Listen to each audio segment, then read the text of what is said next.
Ukraine just delivered a defiant message to the world, and it's one that could derail the most anticipated diplomatic summit in years. Hours after President Trump announced he would meet with Russian President Vladimir Putin next week in Alaska, Ukrainians will not give their land to the occupier. Ukraine is ready for real solutions that can bring peace. Solutions that are against us, solutions that are without Ukraine, are simultaneously solutions against peace. They will not achieve anything. These are dead solutions. Ukrainian President Volodymyr Zelensky made his position crystal clear. The message was unequivocal. Ukraine will not surrender its territory to end this war. This isn't just political posturing. It's a direct challenge to what Trump has described as territorial swapping that could end the deadliest conflict in Europe since World War II. So why is Zelensky drawing this red line now? President Putin said this morning he was pretty dismissive of this idea of meeting with President Zelensky. President Putin was. I don't know. I didn't So for hear you him. to meet with him, he doesn't have to agree to meet with Zelensky. Is that what you're saying? No, he doesn't. No. So when do you think that meeting They will would like to happen? meet with me, and I'll do whatever I can to stop the killings. So obviously there, Jake, that is a notable comment when it comes to how quickly we could see this meeting come together. We first got word about it yesterday following that meeting between the special envoy and the Russian leader. And the White House said urgently and immediately the plans began to get underway for scheduling of some kind of meeting for this to happen. Where it would happen and how soon it could happen remains to be seen. The timeline that we were given was as soon as next week, but more likely within the next 2 weeks. Now, obviously, we'll see if that holds. And Jake, obviously, we're coming up against a critical deadline tomorrow where the president said he was going to put secondary sanctions in place as punishment for Russia continuing its war against Ukraine and not seeking a ceasefire or any kind of cessation in hostilities between the two of them. When the president was just asked whether or not that deadline still holds inside the Oval Office, he told another reporter that that remains to be up to Putin himself. All right, fascinating stuff. Caitlin Collins at the White House, thanks so much. Is your deadline still? The answer reveals a deeper crisis in the diplomatic efforts to end this war. Trump has been pushing for a quick resolution, even suggesting that certain conditions don't need to be met for talks to proceed. He's expressed his willingness to do whatever it takes to stop the killing, citing the thousands dying monthly in the conflict. But this approach has created a dangerous dynamic where each side tries to appear more interested in peace while remaining fundamentally far apart on what that peace should look like. And what does this mean for the high-stakes Alaska summit that could reshape the global order? To understand the magnitude of this moment, we need to grasp exactly what's at stake. The Trump-Putin meeting, scheduled for Friday, August 15th in Alaska, would be the first face-to-face encounter between Putin and an American leader, since former President Joe Biden met with his Russian counterpart in Switzerland in June 2021, 8 months before Russia launched its full-scale invasion of Ukraine. The symbolism of the location is impossible to ignore. The latest news about your future meeting with Trump. Who was the initiator of this summit? Interest was shown from both sides. Whoever said a word in the first place has nothing to do with it. Can you clarify, Yuri Shishakov? Your assistant said that she would be next week, most likely. And where, at least, hint at the place. We have many friends who are ready to help us organize such events. One of the friends is the President of the United Arab Emirates. I think we will decide, but it would be one of the most suitable places. Alaska, a place sold by Russia to the United States 158 years ago for $7.2 million, would be where Russian President Vladimir Putin tries to sell his land deal of the century, getting Kyiv to hand over chunks of land he's not yet been able to occupy. The meeting location itself has become a point of diplomatic intrigue, with both sides confirming mutual interest, and the UAE being mentioned as another possible venue. Putin has stated that interest was shown from both sides, calling certain locations among the most suitable places for such high-stakes diplomacy. But here's where things get complicated. Trump has previewed terms of a potential peace deal that could include some swapping of territories. He said, we're going to get some back and we're going to get some switched. The problem? The math doesn't add up. Ukraine controls only around 4 square miles of Russian land in the western Kursk region. Russia, meanwhile, controls around a fifth of Ukraine's sovereign territory. It's like offering to trade a penny for a $20 bill and calling it fair. In August 2024, Ukraine seized around 500 square miles of Russia. But after a year-long retreat, most of that bargaining chip is gone. This is precisely why Zelensky's response was so forceful and immediate. The answer to the Ukrainian territorial question is already in the Constitution of Ukraine. No one will retreat from this, and no one can. Ukrainians will not give their land to the occupier, Zelensky said in a video address Saturday morning. But Zelensky went further than just rejecting territorial concessions. In his statement, Zelensky said, "Any decisions that are against us, any decisions that are without Ukraine, are also decisions against peace. These are dead solutions. They will never work. And we all need a real, living peace that people will respect." This statement reveals Ukraine's deeper fear that Trump and Putin might try to negotiate over Ukraine's head. And there's good reason for this concern. Trump did not say whether Ukrainian President Volodymyr Zelensky would be attending the Alaska summit. Ukrainian officials had hoped that the U.S. would insist that Putin agree to a three-way meeting with Zelensky. The stakes couldn't be higher. Russia has long insisted that it wants any deal to recognize its control over Crimea, which it illegally annexed in 2014, and 4 other regions of eastern Ukraine: Luhansk, Donetsk, Kherson, and Zaporizhia. To put this in perspective, we're talking about massive chunks of Ukrainian territory. Russian forces control close to 20% of Ukraine's territory in the east and south of the country. That's not just empty land. It includes vital industrial regions, agricultural areas, and millions of Ukrainian citizens who have been living under Russian occupation. What makes the situation even more complex is the timeline leading up to this summit. Trump understands any of this, frankly. He said during the campaign this was a senseless war. He said, I think on Monday, that it was ridiculous war. So let's take the two sides, because these are the people he's going to have to deal with. Zelensky and the Ukrainian people, almost to a person, I think, believe that they are fighting for Ukrainian freedom and independence. Now, do we think that's senseless and ridiculous? Really? Certainly the Ukrainians don't. And on the Russian side, and I don't agree with the Russian position at all, but Vladimir Putin and a substantial number of Russians think that they are justifiably trying to recreate the Russian Empire. From their point of view, is that senseless and ridiculous? Again, I disagree with all of it, but it's not as dismissive. There's a fundamental misunderstanding at play here. While the Ukrainian perspective sees this as a fight for freedom and independence, and Putin views it as justifiably recreating the Russian Empire, Trump has characterized the conflict differently. This disconnect in understanding the gravity of the situation has led to rushed diplomatic moves that may prioritize press coverage over substantive progress. The belief that international relations are simply personal relationships between leaders ignores the deep structural conflicts at play. Trump had set Friday as a deadline for Russia's Vladimir Putin to agree to a ceasefire with Ukraine or face secondary sanctions. Friday marked the deadline Trump set for Putin to agree to a ceasefire with Ukraine or face secondary sanctions against countries that buy oil from Russia. But instead of sanctions, we got a summit announcement. Trump's ceasefire or sanctions deadline for Putin expired on Friday, but those penalties appear to be on hold for now. This has raised serious questions about Trump's negotiating strategy. For all the bluster, Trump has not put a single iota of pressure on Putin. Yet. Zero, zip, a senior European official said after talk of a summit began. The relationship between Trump and Putin has been complicated throughout this conflict.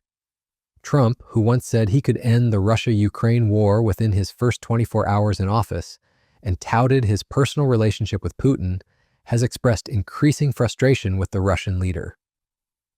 In mid-July, Trump said he was giving Putin a 50-day ultimatum to stop the fighting. He then moved up the timeline to 10 days, citing his disappointment with Putin. "I want to be generous, but we just don't see any progress being made," Trump said at the time. "I'm not so interested in talking anymore. He talks, we have such nice conversations, such respectful and nice conversations. And then people die the following night with a missile going into a town and hitting." But here's what's really driving Putin's calculations. Russia analysts said Putin is convinced he is winning the war and can achieve his goal of subjugating Ukraine, stripping it of its military and its capacity to defend itself and blocking it from joining NATO. This belief shapes everything about how Putin approaches these negotiations. Not ever. I follow what Putin says closely. I follow what his aide says closely.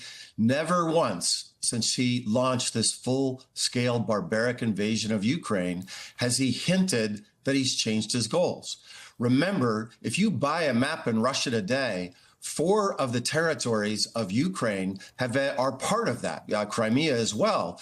But the Russian forces have not yet conquered those 4 regions. So I don't see any scenario under which he abandons that goal. I think he's pursuing all those goals. There's not one that's a priority and one that's not. I think he's pursuing them all, and he believes that he can achieve that objective because President Trump just wants to end the war. Ambassador Michael McFaul has emphasized a crucial point. Since launching the invasion, Russia has maintained its maximalist goals. Russian maps still show 4 Ukrainian territories as part of Russia, despite not having conquered them all. There's no scenario where Putin abandons these territorial ambitions, especially when he believes Trump just wants to end the war without being concerned about the actual terms. Behind the scenes, we're getting glimpses of what Putin actually wants from this summit. During his meeting with Trump's envoy Steve Witkoff on Wednesday, Putin raised the possibility of a peace deal that locks in Russia's wartime gains.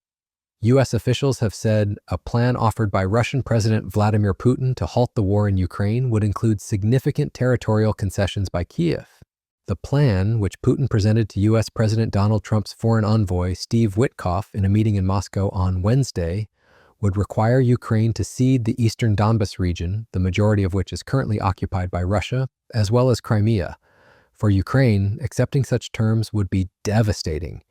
Russia's territorial gains in those regions have resulted in Russia gaining its prized land bridge to Crimea, a key route for sending military and economic supplies to the highly strategic peninsula. Russia also controls the Zaporizhzhia nuclear power plant in Enerhodar, the largest nuclear generating station in Europe. The plant, which had been inactive since Russia seized it in 2022, could pose disastrous risks. Control over it has repeatedly been raised in negotiations. But Ukraine's constitutional position isn't just legal posturing, it reflects deep popular sentiment. Years against the Russians. And it's not just the soldiers. The whole society is united and working and is tired. They do want an end to this war. There's no doubt about it. They don't want to give up territory. They know that these negotiations are possible that will give them a ceasefire. And then, as I say, then the discussions of these other things can happen. So the Ukrainians do want an end to the war, no doubt about that. That has increased, but that has to happen on a just and lasting peace. Whenever you and I talk, I always ask you this question, but I do think it's so important for our viewers. Can you update us on what this war looks like right now on the ground? What is the reality of where this fighting stands? The reality is on the ground that the Russians are grinding little bit by little bit, piece by piece, meter by meter at great expense. But they are grinding forward. And then the question is, what happens to the Ukrainians? The Ukrainians are shooting deep into Russia at military targets, trying to stop that advance, stop the support, the ammunition, the fuel that comes in. So those are the military targets that the Ukrainians are going after with great success. But on the ground, the Russians are grinding forward. The Russians have actually been effectively defeated, stopped on the sea. And then in the air, it's an advantage for the Russians because they've got bombs and missiles and drones. The Ukrainians are smarter and quicker, but the Russians have more. Ambassador Taylor, we always appreciate your perspective on this. Recent data reveals a complex picture of Ukrainian public opinion. While support for continuing the war has reached record lows and support for a negotiated settlement is at an all-time high, this doesn't mean Ukrainians are ready to surrender territory. After 3.5 years of fighting, Ukrainian society remains united but exhausted. The entire nation has been mobilized in this struggle, and while they're tired of the bloodshed, the idea of ceding territory remains deeply unpopular. Millions have been displaced, tens of thousands of troops have been killed, and the prospect of giving up land for which so many have died is almost unbearable for most Ukrainians. European allies are watching this summit with growing alarm. sources told Axios. The UK gathering follows a series of urgent phone calls between US, Ukrainian, and European officials, prompted by fears that Trump may entertain Putin's proposals without fully considering the interests of Ukraine and its NATO allies. Putin has reportedly agreed to a ceasefire if Ukraine cedes control of Luhansk, Donetsk, and Crimea, though he might relinquish claims to Kherson and Zaporizhia. Ukrainian officials, however, claim they lack full clarity on Russia's proposal or the US stance, heightening anxieties about being sidelined. The news of the Trump-Putin meeting triggered urgent phone calls among European officials, who fear being excluded from negotiations that will determine their security future. They're particularly concerned that Trump might accept Putin's proposals without considering Ukraine and NATO allies' interests. The fear is that Putin could secure a ceasefire agreement that locks in control of Luhansk, Donetsk, and Crimea while potentially giving up claims to territories he hasn't fully conquered. Ukrainian officials express anxiety about lacking clarity on both Russia's proposal and the U.S. stance, reinforcing the principle that nothing about Ukraine should be decided without Ukraine. European leaders have been distressed at the prospect that a summit could lead to Trump and Putin ganging up to impose terms on Ukraine.